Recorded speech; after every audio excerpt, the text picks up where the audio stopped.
I don't remember if this was in the same podcast or I don't know. I feel like I've heard a few people talk about this recently.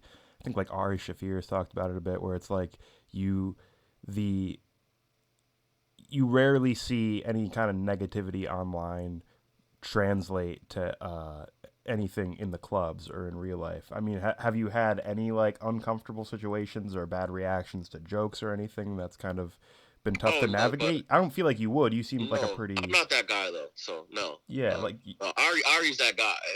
So if anyone would have negative, it would be Ari. But and he doesn't. But no, not me. Not at all. No. yeah. Well, he's got like the darkest sense of humor, and Yeah. I wanted to ask you a bit about your where you feel your sense of humor lies because you've got this. I love you that you've got this like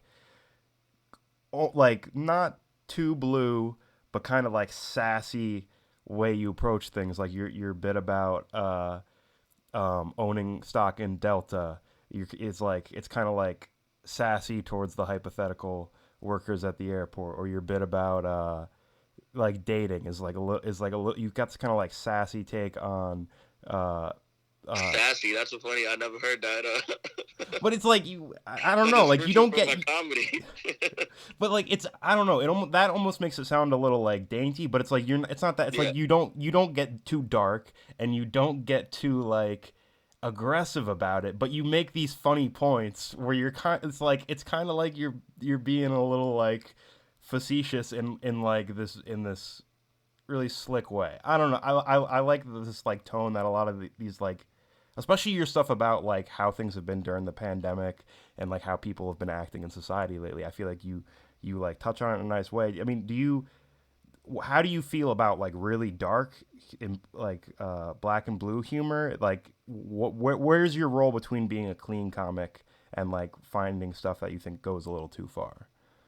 I mean, certain things, dark comedy. I feel like that's a genre um, of comedy. I love Anthony Jeselnik. I think he's a great comedian. I love if he has a new special. I'm watching it. I'll go see Anthony Jeselnik. I think he's a great joke writer, great comedian. But that's not the genre of music that I make. Yeah.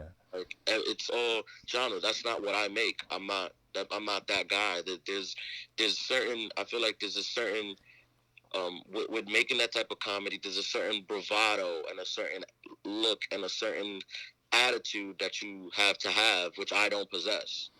Hmm. So it's not to say I can't write a dark joke, but it just doesn't fit with me, who I am, or any of my other stuff. Yeah. I mean, will you try out darker stuff at more one-off sets that you're not going to release just for the fun of it, and then focus on when you're like recording seriously on your what you would consider your style, or does that just not really feel My right to say? my brain just doesn't think dark. Okay.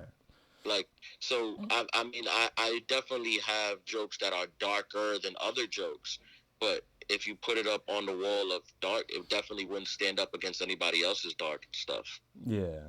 Because it's like, again, like we're making type of music, and like if dark was like country music, it's like, oh, I don't make country music, so you wouldn't you wouldn't tell somebody who makes you know like rap, like, oh, do you ever make country music? It's like, nah, I don't make country music. Yeah. I enjoy it though. I enjoy it. I like to see it. I like Ari. I like Jeselnik. I feel like that's a genre it's a space for it. Yeah. Do you have any like particular favorite dark jokes or like maybe like dark pieces of comedy, like a show or something? I mean, I love Jeselnik stuff. Like I love all his specials.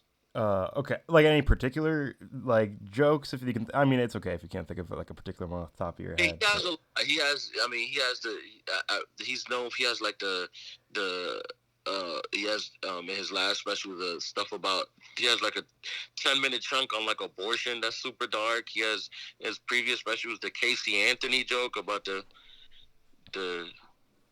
Casey Anthony the lady who allegedly murdered her kid in yeah, Florida, and he yeah, talk about that, and he has 9/11 stuff. Um, one of his most famous ones is the one about a motorcycle.